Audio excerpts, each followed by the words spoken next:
This channel does not promote any violent, harmful, or illegal activities. All content provided by this channel is meant for an educational purpose only. Pakistan পারেনি, ভারত কিন্তু পেরেছে। হ্যাঁ, এই কথাটা আজ বলছি কারণ সামরিক শক্তির দৌড়ে বিশ্ব তালিকায় আরও এক ধাপ উঠে এসেছে আমাদের দেশ। সম্প্রতি অস্ট্রেলিয়ার লোই ইনস্টিটিউটের তরফে এই বছরের এশিয়া পাওয়ার ইন্ডেক্স 2025 নামে একটা তালিকা প্রকাশিত হয়েছে, আর সেখানেই ভারত শক্তির তালিকায় তৃতীয় স্থানে উঠে এসেছে। এখানেই শেষ নয়, মেজর পাওয়ার তালিকাতেও নাম লিখিয়েছে ভারত, আর এই তালিকায় প্রথম 10-এর মধ্যেও কিন্তু জায়গা হয়নি পাকিস্তানের।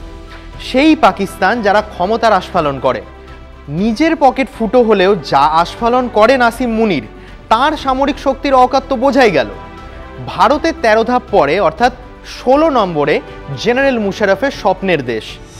TV9 বাংলার ব্রিফিং রুমে এ বিষয়ে বিস্তারিত বলবো আমি, আসাদ মল্লিক। এশিয়ায় সামরিক শক্তির দিক দিয়ে কোন দেশ এগিয়ে, প্রতি বছর তার লিস্ট পাওয়া যায় এশিয়া পাওয়ার ইন্ডেক্সে। একটা দেশের সামরিক ক্ষমতা, প্রতিরক্ষার গুণাগুণ, অর্থনৈতিক শক্তি, কূটনৈতিক প্রভাব, সংস্কৃতি এবং ভবিষ্যৎ সম্পদের উপর ভিত্তি করে এই নম্বরটা দেওয়া হয়। এশিয়ায় নিজেদের সামরিক শক্তি উত্তরোত্তর বৃদ্ধি পেয়েছে যাচ্ছে এমন দেশগুলোকে ধরা হয় এই তালিকায়, আর এখানেই কামাল করেছে আমাদের ভারত। 2025 সালের মানদণ্ড মেনে ভারতের স্কোর হয়েছে 40, যার ভিত্তিতে তালিকায় মেজর পাওয়ার হিসেবে জায়গা করে নিয়েছি আমরা। আগামী দিনে এই নম্বর ভারত ছাড়িয়ে যাবে বলেই আশা করছে আন্তর্জাতিক ওয়াকিবহাল মহল। আর অন্যদিকে এই তালিকায় এশিয়ার মধ্যে শীর্ষে কিন্তু ড্রাগনের দেশ। আমেরিকার পর সুপার পাওয়ার হিসেবে দ্বিতীয় স্থানে উঠে এসেছে চীন। এইবার আপনাকে বলি লিস্টের কথা। তালিকায় প্রথমে রয়েছে সুপার পাওয়ার আমেরিকা, তার প্রাপ্ত নাম্বার হচ্ছে 80.5। দ্বিতীয় স্থানে অপর সুপার পাওয়ার চীন, নম্বর পেয়েছে 73.7। তৃতীয় নম্বরে আমরা, আমাদের নাম্বার 40। ভারতের ঠিক পরেই রয়েছে মিডল পাওয়ার জাপান, ওদের নাম্বার 38.8। এরপর লিস্টে আসছে মিডল পাওয়ার রাশিয়া, তার প্রাপ্ত নাম্বার 32.1। আপনাদের সুবিধার্থে সম্পূর্ণ তালিকা দিয়ে দিলাম, মিলিয়ে নিন।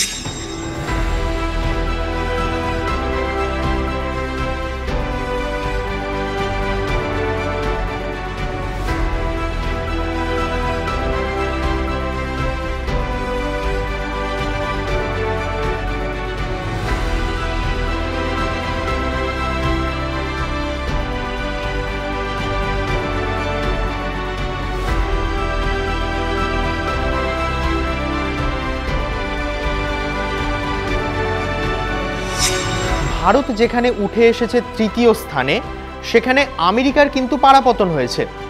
2018 সালে এশিয়া পাওয়ার ইন্ডেক্স চালুর পর এবারই সবচেয়ে নিচে ট্রাম্পের স্কোর।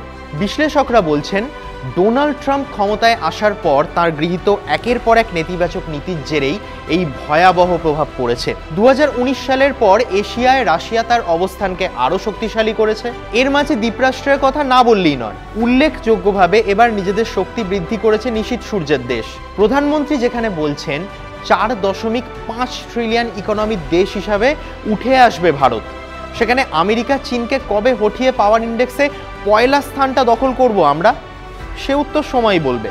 সবশেষে একটাই কথা, নাম এশিয়ান পাওয়ার ইন্ডেক্স হলেও তালিকার শীর্ষে কেন আমেরিকা যুক্তরাষ্ট্র?